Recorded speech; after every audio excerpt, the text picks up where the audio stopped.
अस्सलाम वालेकुम dear students, मैं उम्मीद करता हूं कि आप सब खैरियत से हैं। पिछले कुछ मंथ से आपके मैसेजेस मेरे कोऑर्डिनेटर को इस व्हाट्सएप नंबर पे मिलते रहे, आपके डायरेक्ट मैसेजेस मुझे आते रहे कि सर करंट अफेयर्स की क्लासेस क्यों नहीं हो रही। सो लास्ट 5-4 मंथ्स इस वीडियो के अपलोड होने से पहले आई वाज बिजी समवेयर, लेकिन उसके बावजूद हमने पाकिस्तान अफेयर्स की और जनरल एबिलिटी की क्लासेस रेगुलर बेसिस पे कंडक्ट की थी। तो आपकी रिक्वेस्ट पे एक करंट अफेयर्स की वर्कशॉप हम अनाउंस करने लगे हैं इस वीडियो के ज़रिए। अब वो स्टूडेंट्स जो ये वीडियो अपलोड होने के तकरीबन 4-5 माह बाद देख रहे हैं या फ्यूचर में किसी भी वक्त देख रहे हैं, तो आपने घबराना नहीं है। आपने भी इसी व्हाट्सएप नंबर पर मेरे कोऑर्डिनेटर से रब्ता करके पूछना है कि जिस वक्त आप ये वीडियो देख रहे हैं, हो सकता है उस वक्त भी कोई वर्कशॉप हम कंडक्ट कर रहे हो, क्योंकि इस वीडियो के बाद से अब वर्कशॉप का सिलसिला जो है हम जारी रखेंगे। मुख्तलिफ सब्जेक्ट्स की, करंट अफेयर्स की, पाकिस्तान अफेयर्स की और बाकी ऐसे के लिए भी हम वर्कशॉप्स कंडक्ट करते रहेंगे। और अगर आप ये वीडियो उसी मंथ में देख रहे हैं जिस मंथ ये अपलोड हुआ है, तो फिर तो आप फ़ायदे में हैं, क्योंकि वर्कशॉप आप लाइव ज्वाइन कर पाएंगे। जूम पे लाइव क्लासेस होनी है। तो सबसे पहला काम अभी आपने ये करना है कि ये व्हाट्सएप का नंबर, ये जो कोने में हमने लिखा हुआ है, इसको सेव करना है, कोऑर्डिनेटर को मैसेज करना है जितना जल्दी हो सके, क्योंकि क्लासेस जूम पे होती हैं और लिमिटेड स्लॉट होते हैं जूम पे। सब के सब स्टूडेंट्स जो हैं वो फिर वहाँ पे ऐड नहीं हो पाएंगे। जो फर्स्ट कम होगा उसी को ही जो हम वहाँ पे रजिस्टर कर पाएंगे। तो ऑनलाइन क्लासेस को आपने अगर ज्वाइन करना है तो जल्द से जल्द कोऑर्डिनेटर से रब्ता इस्टेब्लिश करें और अपना जो है स्लॉट रिजर्व करवाएं। अब एक और बात, जो स्टूडेंट्स ऑनलाइन सेशंस क्योंकि पेड सेशन होते हैं, वो अगर अफोर्ड नहीं कर पाते तो आप इस पूरे वीडियो को देख लें। इसमें जो ऑर्डर ऑफ टॉपिक्स वर्कशॉप में हम कवर करवाने लगे हैं, तो वो आप खुद से भी करना चाहें तो उसी ऑर्डर में करेंगे तो आपको फ़ायदा होगा।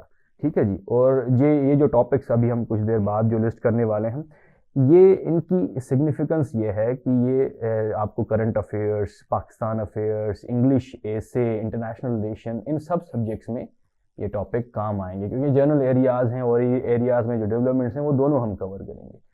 सो बिफोर वी प्रोसीड, दोबारा से मैं आपको ये कहूँगा कि ये नंबर सेव करें, कोऑर्डिनेटर को मैसेज कर दें, वीडियो को पॉज करें, उसके बाद आगे बढ़ें। 2 मिनट का काम है, ठीक है। आई होप आपने ये कर लिया है काम। अब हम टॉपिक्स की जानिब बढ़ते हैं। वर्कशॉप में हमने क्या टॉपिक्स करने हैं करंट अफेयर्स की वर्कशॉप में। अब देखें जी, इसकी करंट अफेयर्स की इस वर्कशॉप की डिटेल इसी यूट्यूब चैनल के आप कम्युनिटी टैब में भी जाके देख सकते हैं, जिसमें आपको डेट और टाइम सारी चीज़ें मिल जाएंगी। रिसेंट जो वर्कशॉप अनाउंस होती हैं हम वहीं पे भी पोस्ट कर देते हैं, और बाकी जो डिटेल्स हैं आप इस व्हाट्सएप नंबर पे भी रब्ता करके ले सकते हैं।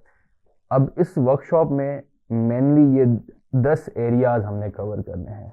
एक एक एरिया में मल्टीपल टॉपिक्स हो जाता है। सबसे पहले ग्लोबल एनर्जी पॉलिटिक्स से हम स्टार्ट करेंगे, जिसमें हम ये देखेंगे कि इंटरनेशनली जियो पॉलिटिक्स और एनर्जी पॉलिटिक्स के बीच में क्या ताल्लुक नज़र आता है, कौन से कंट्रीज़ कहाँ पे एनर्जी सिक्योर करने के लिए बाकी कंट्रीज़ से कोऑपरेट कर रहे हैं और कहीं पे कंपटीशन हो रहा है। तो एनर्जी को सिक्योर करने के लिए दुनिया में आपको नज़र आता है कि कैसे कंट्रीज़ की पॉलिटिकल जो एम्बिशंस हैं वो एक दूसरे से कोलाइड करती हैं, और मिडल ईस्ट में, अफ्रीका में, इन सारे रीजन्स में जो ग्रेट पावर्स हैं उनका स्ट्रगल क्या चल रहा है, ये हम देखते हैं। उसके बाद ग्लोबल एनर्जी पॉलिटिक्स के बाद आपको फिर मिडल ईस्ट का टॉपिक बेहतर समझ आता है। तो हमने ऑर्डर में दूसरे नंबर पे इस पर रखा है कि यमन में, सीरिया में और पूरे मिडल ईस्ट में ये जो क्राइसिस की सूरत हाल है ये क्यों है।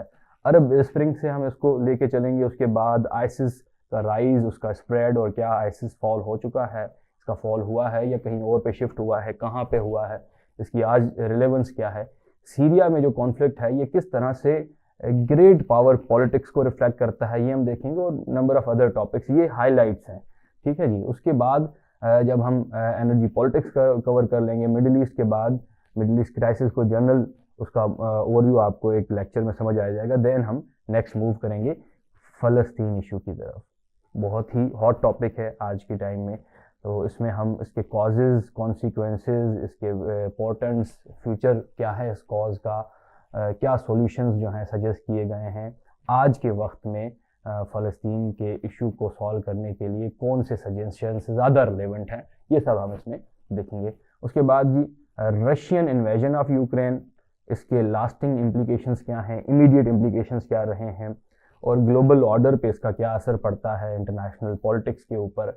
नेक्स्ट टॉपिक जी, इंटरनेशनल पॉलिटिकल इकोनॉमी, बहुत इंपॉर्टेंट टॉपिक है। मुख्तलिफ हम थ्योरीज़ के ज़रिए इस टॉपिक को समझेंगे, ये आपको इंटरनेशनल रिलेशन में हेल्प करेगा। टॉपिक ग्लोबलाइजेशन के टॉपिक को समझने में, न्यू वर्ल्ड ऑर्डर को समझने में, ये जो ग्लोबलाइजेशन 2.0 है, ये कॉन्सेप्ट भी इसी में ही आपका कवर हो जाएगा।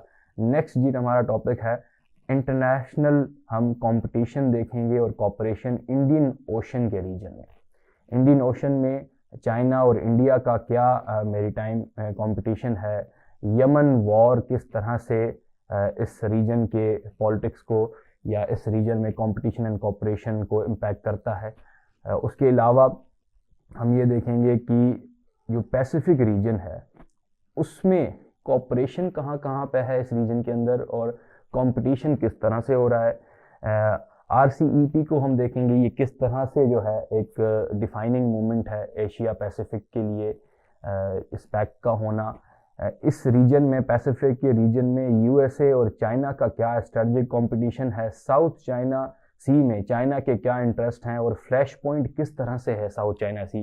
नेक्स्ट, इंडो पैसिफिक रीजन को किस तरह से मिलिटराइजेशन उसकी हो रही है और न्यूक्लियराइजेशन की जा रही है, न्यूक्लियर प्रोलिफरेशन से भी हम उसको रिलेट करेंगे।